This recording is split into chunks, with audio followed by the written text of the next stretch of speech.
What's up, everyone? We are back for another review, and today we're going to take a look at the latest entry from the Netflix Voltron show. We have got the Metal Defender Lions Voltron. So this is the new die-cast metal set. You get them individually, or you can get them in a set of 5. They're slightly cheaper if you get them this way. They come in a big box with kind of a prismatic effect in the back. You can see we've got our logo up there. We've got the die-cast call out there. Flip this guy around and you can just see the various lions, and then it's got kind of a write-up of each lion on the side there. Not a whole lot to show, really. Good packaging. I like it, but it's coming out of the box, and this thing's going in the trash, so let's take a look. Alright, and here are our lions out of the box. Obviously, I've already kind of transformed the black lion a bit just for ease of doing the review, because he comes in a kind of semi-transformed state. But we've got our red, yellow, black, blue, and green. They do come with the sword. The shield is included. That goes with Pidge's lion, so I've already put that on there. But for the most part, these are really just kind of scaled down versions of what we got with the original legendary Voltron editor. That's one of the first reviews I ever did when I started doing this channel, was the legendary Voltron that has the lights and sounds, the combining version, not the ultimate version. But they're very similar, outside of the fact that they're smaller, there's no lights and sounds, and these have die-cast parts. So I'm going to use the red lion as the example because they're all relatively the same for the 4 lions. But we've got a hinged jaw. Legs are on a bar that actually are connected, so they move in tandem, but they can also move independent of one another. So as you move one, it will move the other unless you hold it in place. The paws are hinged at this kind of ankle joint. They do have a joint at the back, so this would be an elbow. Tails go in the body just like on the larger version, and then the back legs are single articulated, so they move, and then they can move at this knee joint here. And there's kind of a back shot. You can see those joints in action. And like I said, they are, in a way, die-cast pieces, but they're not fully die-cast. I'm not 100% sure on what is die-cast. It's kind of hard to tell sometimes, but the legs don't appear to be. The center chest piece is definitely the black area on the back is, and then I believe parts in the head are die-cast, and then the feet maybe as well. They are relatively heavy, for the size. So this guy makes an 8-inch-ish tall Voltron, so he's not very big. But for the size, there's definitely some weight. I think ultimately this is around maybe half a pound when it's all combined. Now, as far as the sculpts on these things go, I think they look pretty good. Like I said, they're essentially just scaled down versions of the bigger lions we've already gotten in other releases. And for the most part, I think they're pretty damn accurate. The black lion in particular obviously has more sculpted detail than the rest. The wings pop out because they were separately in the box, but you just peg them in the back there, and then they can swivel.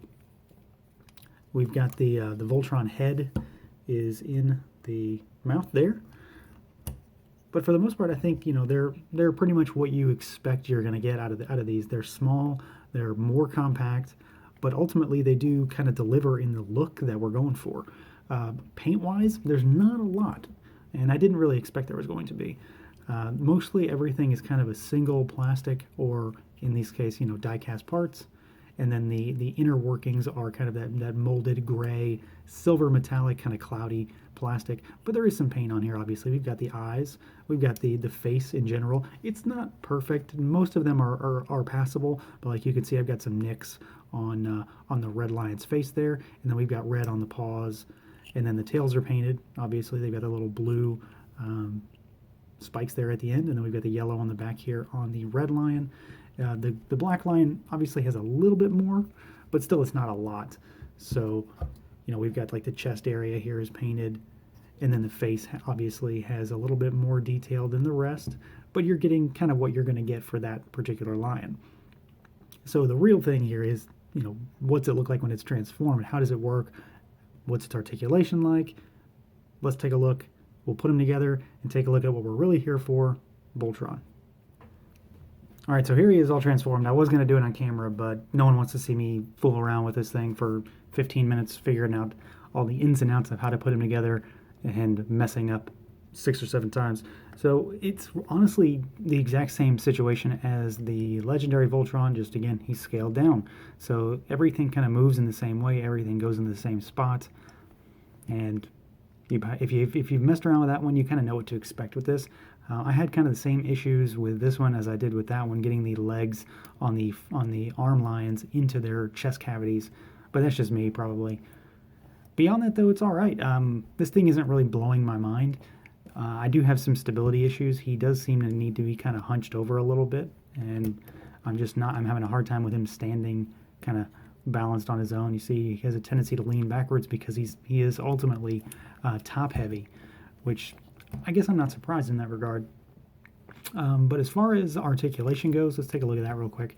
So you can spin his arms all the way around, and they do have some mobility to go outwards, but they can only go so far before they start hitting the other parts of other lions.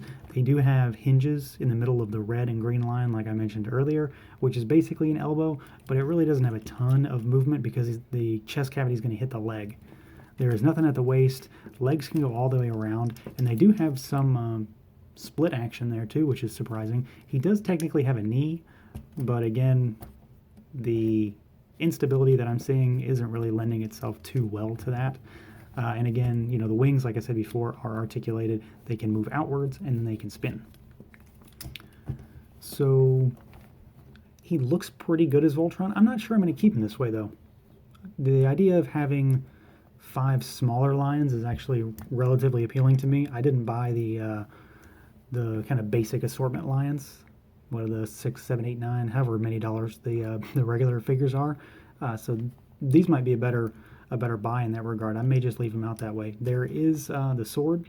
It's pretty basic, just a piece of plastic. It's got that same kind of silver metallic plastic for the molding for the hilt, and then it's got a blue painted energy blade. He is ultimately okay. If he was a little more stable, I'd be a bit happier with him. I do think he looks good as Voltron. This definitely looks the part. The proportions are kind of off. He looks like he's a little lanky, but for the most part, I'm pretty happy with it. That said, it is a combining robot, and I may end up leaving him as 5 lions. So that says a lot on its own, I think. But otherwise, if you get him posed right, he'll look just fine. And once you get him posed, he does have enough weight to kind of balance himself correctly. Kind of pick your poison in which way you want to go if you decide to pick this guy up. So that is going to do it for this look at the Netflix Voltron Metal Defender Lion set from Playmates Toys. Feel free to like, comment, subscribe, and share. And until next time, everyone.